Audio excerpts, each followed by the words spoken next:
નમસ્કાર વિદ્યાર્થી મિત્રો, વેદ ડિજિટલ એજ્યુકેશનમાં તમારું સ્વાગત છે. અને આપણે ધોરણ 12 કોમર્સ અને આર્ટ્સમાં ઉપયોગી થાય તેવા ધોરણ 12ના 100 માર્ક્સના પ્રશ્નપત્રો લઈને આવ્યા છે, જે આવનારી પરીક્ષાઓ, દ્વિતીય સામયિક પરીક્ષા અથવા તો બોર્ડની પરીક્ષામાં ખૂબ જ ઉપયોગી થવાના છે. બરાબર. અને આપણે એ શરૂઆત કરીએ તે પહેલાં અહીંયા આપણે ધોરણ 12 કોમર્સની અંદર જે દ્વિતીય સામયિક પરીક્ષા આવી રહી છે તેમાં ખૂબ જ ઉપયોગી થાય તેવા આઈએમપી પ્રશ્નપત્રો સંપૂર્ણ સોલ્યુશન સાથે બધા જ વિષયોના 30થી વધારે પ્રશ્નપત્રો તૈયાર કરવામાં આવેલા છે. અને ત્યારબાદ ધોરણ 12 આર્ટ્સમાં અભ્યાસ કરતા વિદ્યાર્થી મિત્રો જે પણ છે એમના માટે પણ દ્વિતીય સામયિક પરીક્ષામાં ખૂબ જ ઉપયોગી થાય તેવા બધા જ વિષયોના 30થી વધારે પ્રશ્નપત્રો સોલ્યુશન સાથે તૈયાર કરવામાં આવેલા છે. બરાબર. અને ત્યારબાદ આપણી જે બોર્ડની એક્ઝામ છે તેમાં કોમર્સની અંદર બોર્ડની પરીક્ષા માટે ઉપયોગી પ્રશ્નપત્રો સોલ્યુશન સાથે અને સાથે સાથે પ્રેક્ટિસ પેપર જે 90થી વધારે ટોટલ પ્રશ્નપત્રો છે. અને ધોરણ 12 આર્ટ્સમાં પણ કે જે બોર્ડની પરીક્ષામાં ઉપયોગી થાય તેવા સંપૂર્ણ સોલ્યુશન સાથેના પ્રશ્નપત્રો પ્લસ પ્રેક્ટિસ પેપર અહીં 90થી વધારે પ્રેક્ટિસ પેપર તૈયાર કરવામાં આવેલા છે કે જે તમને આવનારી પરીક્ષાઓમાં ખૂબ જ ઉપયોગી થશે અને જેની અંદર બધા જ વિષયો કવર કરવામાં આવેલા છે. તો એ ડાઉનલોડ કઈ રીતે કરી શકાશે? તો આપણી જે એપ્લિકેશન છે વેદ ડિજિટલ એજ્યુકેશન તે ઇન્સ્ટોલ કરશો, ઓપન કરશો અને ફોન નંબર એન્ટર કરીને જો ઓટીપી એન્ટર કરશો ત્યારબાદ આપણી જે મેઇન સ્ક્રીન આવે ત્યાં પેઇડ કોર્સિસની અંદર તમે આ પેપર્સ ડાઉનલોડ કરી શકો છો અને એ પેપરની અંદર તમને સોલ્યુશન પણ મળી રહેવાનું છે, જેથી તમને આવનારી પરીક્ષાઓમાંની તૈયારી માટે ખૂબ જ હેલ્પફુલ રહેશે. બરાબર. તો શરૂ કરીએ આપણે આપણું પ્રશ્નપત્ર, જેની અંદર સૌથી પહેલાં કીધું છે tick mark true or false against the following statement. અહીં આપણે સ્ટેટમેન્ટ સેન્ટેન્સ આપ્યા છે ટેક્સ્ટબુક પ્રમાણે, જેમાં ટ્રુ કે ફોલ્સ આપણે લખવાના થતા હોય છે. Love can bring warmth and peace to our heart, કે આપણા હાર્ટમાં વાર્મથ એન્ડ પીસ લાવે છે. Yes, true.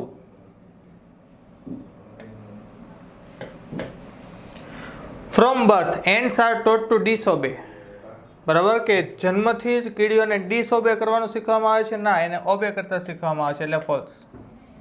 Rub both hands together for a moment to create energy, કે આપણે એનર્જી ક્રિએટ કરવા માટે બંને હાથ ઘસવાના છે. ટ્રુ.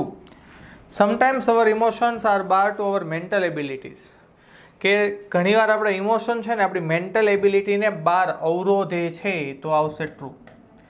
બરાબર. નેક્સ્ટ જોઈએ. Find and write the nearest meaning. અહીંયા સમાનાર્થી શબ્દો નિયરેસ્ટ મિનિંગ શોધવાના છે, જે આપણી ટેક્સ્ટબુકમાં ગ્લોસરીમાંથી અથવા તો આપણી જે સપ્લિમેન્ટરી રીડર છે તેમાંથી નિયરેસ્ટ મિનિંગ પૂછાતા હોય છે. તો જેમ કે પેલું કીધું છે અકનોલેજ, ધેટ મીન્સ આવશે well known. Vigorous, vigorous that means tough. Anticipation, anticipation મતલબ પ્રિડિક્શન, એટલે એક પ્રકારની ધારણા, અનુમાન જે લગાવવામાં આવ્યું હોય તે. બરાબર. ઓકે. નેક્સ્ટ છે select the most appropriate language functions given in the bracket, કે અહીંયા સેન્ટેન્સ આધારિત લેંગ્વેજ ફંક્શન ઉપરથી સિલેક્ટ કરવાનું છે. જેમ કે સૌથી પહેલાં કીધું છે ઇફ ઇટ રેઇન્સ, ઇફ આપ્યું છે. We will not go to the mall, એટલે ટૂંકમાં ઇફ છે એટલે કન્ડિશન આવશે, એટલે કન્ડિશન છે આ. Okay.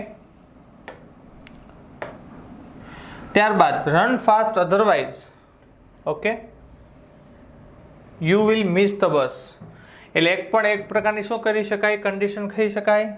Okay. Mirror ask for wish as the astrologer has suggested, અહીંયા એઝ છે, એઝ એટલે શું થશે, મેનર ઓફ એક્શન, એટલે આવશે અહીંયા મેનર ઓફ એક્શન. ઓકે. ચાલો. નેક્સ્ટ છે select the most appropriate response. તો અહીંયા ફર્સ્ટ કીધું છે teacher says how poor your hand writing is showing contrast. Showing કોન્ટ્રાસ્ટની અંદર જુઓ તો કોન્ટ્રાસ્ટ દર્શાવતો કોઈ શબ્દ આની અંદર નથી, અહીંયા પણ નથી. આ બંને કોન્ટ્રાસ્ટ દર્શાવતા શબ્દો છે, પણ હાવેવર પછી એડજેક્ટિવ હોવું જોઈએ. However hard are tried, hard આવશે અહીંયા. બરાબર. તો એવું છે નહીં, તો જવાબ થશે B. Jay says hello who will accompany me in the tour to Statue of Unity giving alternative. Alternative માટે શું હોવું જોઈએ? આઈધર ઓર, નાઈધર નોર જોઈએ. અહીંયા નાઈધર સાથે ઓર છે, નહીં આવશે. આઈધર સાથે નોર છે, નહીં ચાલે. અહીંયા એવું કંઈ નથી, તો જવાબ થઈ ગયો બી. ઓકે. ચાલો નેક્સ્ટ જોઈએ. Question number 13.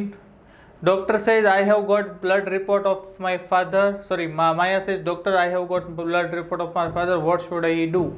Giving advice. Advice માટે શું હોવું જોઈએ? Should, ought to, had, better. Should છે અહીંયા. Should. ઓકે.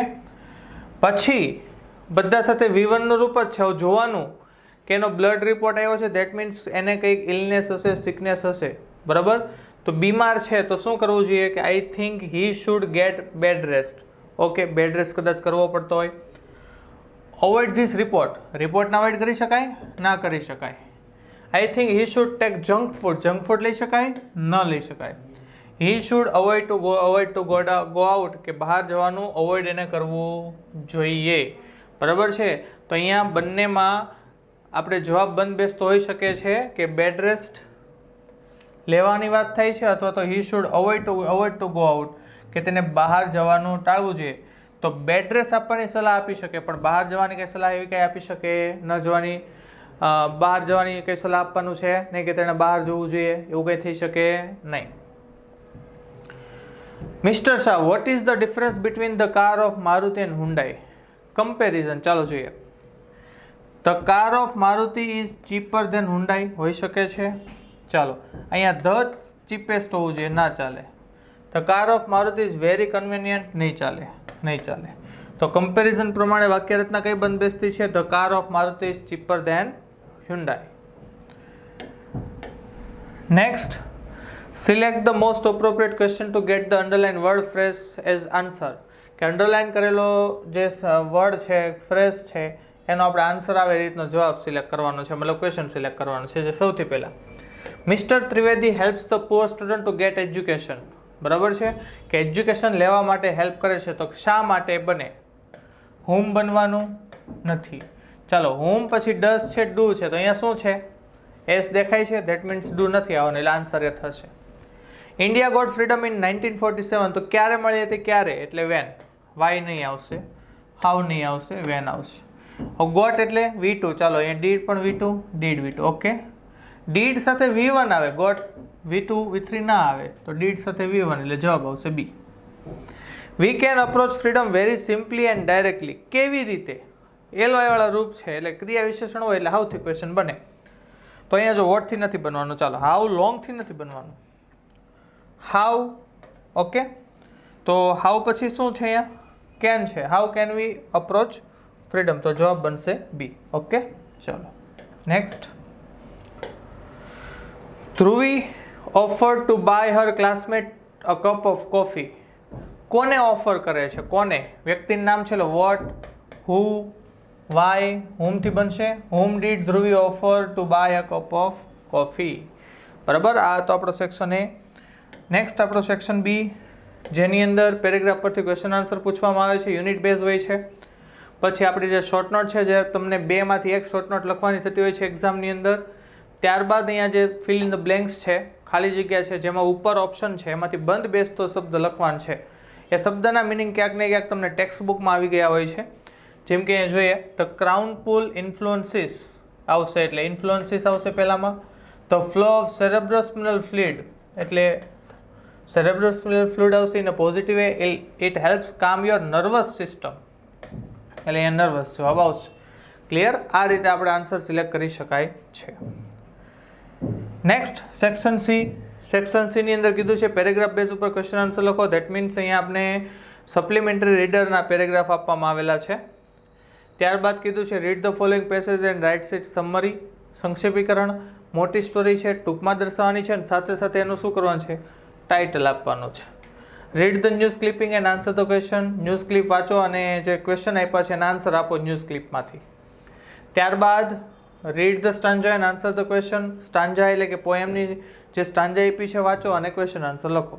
ઓકે, ચલો નેક્સ્ટ સેક્શન ડી, જેની અંદર સૌથી પહેલાં છે ડુ એઝ ડાયરેક્ટેડ, જેમાં 2 વસ્તુ પૂછાય છે, ચેન્જ ધ ટેન્સ અથવા તો એક્ટિવ પેસિવ. તો જુઓ, તો અહીંયા છે માય ફાધર, નેવર, અહીંયા વેસ્ટ છે ને એ વેસ્ટેડ છે. ધેટ મીન્સ અહીંયા શું કરવાનું છે? Change the tense. ઓકે, અહીંયા વોલ્ટ, અહીંયા અ ચીપ સુટકેસ, અને વોઝ કેરિંગનું થઈ ગયું છે વોઝ બિંગ કેરીડ, એટલે અહીંયા એક્ટિવ પેસિવ કરવાનું છે. ઓકે, નેક્સ્ટ છે render the following dialogue into indirect speech. પછી છે choose the correct option to complete sentence complete કરવાના છે ફંક્શનનો યુઝ કરીને. જેમ કે સપોઝિશન છે ધેટ મીન્સ અહીંયા ઇફ આઈ વર ધેર, જો હું ત્યાં હોત તો શું કરો એ દર્શાવવાનું છે. તો આની અંદર એઝ ઇફ નથી આવવાનું કારણ કે ઓલરેડી અહીંયા ઇફ આવી ગયું છે. અને અહીંયા આઈ વર પણ ન આવે, બરાબર, વિલ પણ ન આવે, અહીંયા વુડ આવે, I would help the poor. Purpose, police went to Mumbai, તો ઇન ઓર્ડર ટુ પર્પઝમાં આવે, હા આવે, પણ આની સાથે V1 હોવું જોઈએ, નથી, ચાલે. સો ધેટ આવે, હી કેન, પછી વેન્ટ છે એટલે કુડ હોવું જોઈએ, ના ચાલે. વિથ અ વ્યૂ ટુ સાથે ING છે, આ ચાલે.